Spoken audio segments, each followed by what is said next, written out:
kapag naghahanap tayo ng flashlight at kapag gusto natin ng flashlight, ano bang nasa isip natin? Siyempre, kailangan waterproof at kailangan maliwanag. Mga kasisid, eto na, may panglaban tayo dyan. At eto na ang ipinagmamalaki ni Workos na DL70 na flashlight. Napakaliwanag po dahil 13,000 lumens po ang flashlight na ito. At siguradong hindi ka mapapahiya sa liwanag ng flashlight na ito. Ginagawa niyang araw ang gabi. Kaya naman, bago natin simulan, let's do the unboxing first, right? So, kapag binuksan mo yung kanyang box, bubungad agad sa'yo yung thanks for choosing Workos. Ano bang laman niyang box na ito? Right?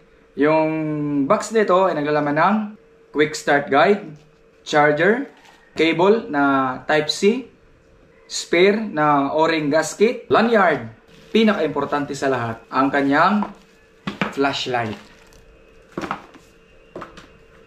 Diba? Ang ganda. Mabigat siya. At syempre, may kasama din siyang andito sa loob yung kanyang battery. Dalawang battery na 26,650 na battery. Ayan. Workos.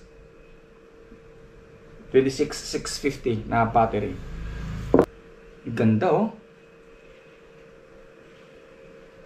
Mayroon siyang 4 na LED. Ayan. Waterproof siya, mga kasisid, up to 100 meters. Meron siyang 4 na modes. Low, medium, high, at yung turbo niya na 13,000 lumens. At kapag papatayin mo siya, long press mo lang yung kanyang magnetic switch, tapos release, mamamatay na siya. Yung low niya ay 450 lumens na pwede mo siyang gamitin ng 18 hours and 9 minutes. At kapag ginamit mo naman kanyang medium na 1,300 lumens, pwede mo siyang makonsume ng hanggang 5 hours and 24 minutes ang kanyang battery. At kapag high naman, yun po ay 4,000 lumens na magagamit mo siya ng 2 hours and 5 minutes bago siya malubat. At kapag turbo yung ginamit, yung 13,000 lumens, magagamit mo lang siya ng 1 hour dahil sobrang napakaliwanag po at napakainit. Kaya advisable po siya na gamitin underwater. Yung kanyang body ay gawa din sa aluminum alloy. Trinay ko po siya sa ilalim ng tubig at talaga namang napaka-powerful ng kanyang liwanag. Hindi ka magsisisi dito kapag binili mo ito, mga kasisid.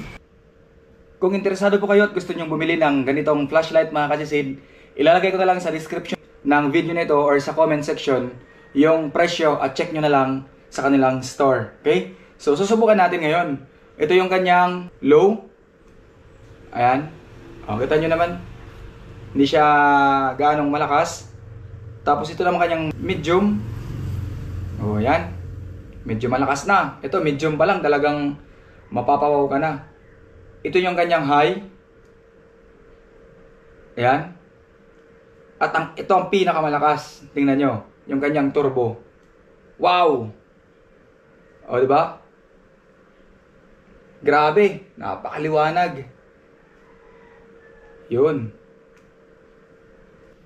Yung flashlight na ito, mga kasisid, ay meron siyang tinatawag na mode memory. Halimbawa, ganito. Yung medium lang. Ayan, yung medium. Ipipress mo lang siya ng matagal.